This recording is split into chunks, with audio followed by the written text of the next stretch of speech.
তো আমি বলতেছি এটা নিয়ে আবার কোর্স করার কি আছে এমন, মানে শেয়ার মার্কেটে যে এটার উপরে যে একটা মানে এটা একটা সাবজেক্ট আকারে ধারণ করে এটা আমার মানে নলেজে ছিল না।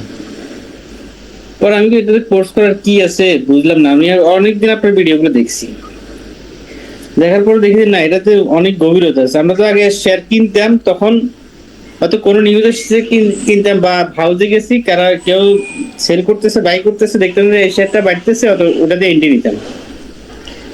একটা প্রফিট থাকলে হালকা পাতলা তখন বের হয়ে যেতাম।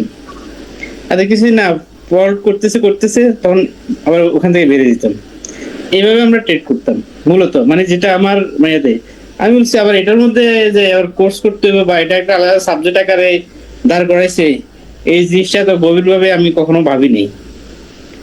পরবর্তী না দেখিছে কি উনি কি বলে কি বুঝে এটা বুঝতে চেষ্টা করি। পরে আমি এবারে এর ফার্স্ট জানুয়ারিতে দেশে যাওয়ার পরে তখন আবার আমি ইনভেস্ট করি। আমার আগের পোর্টফোলিও আছে, আমি কিন্তু লসে কোনোটাই সেল দিই না, সব রেখে দিচ্ছি এইভাবে আজকে 16-17 বছর।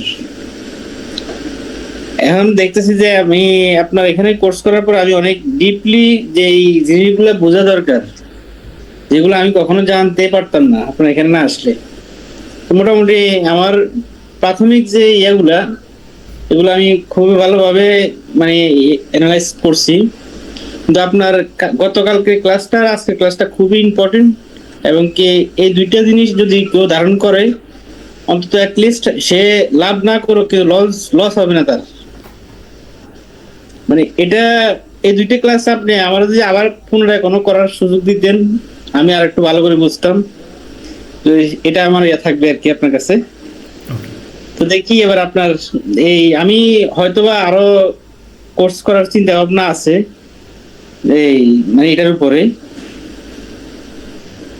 আপনার সাথে আমার কথা হয়েছিল আরো প্রায় 15-20 দিন আগে।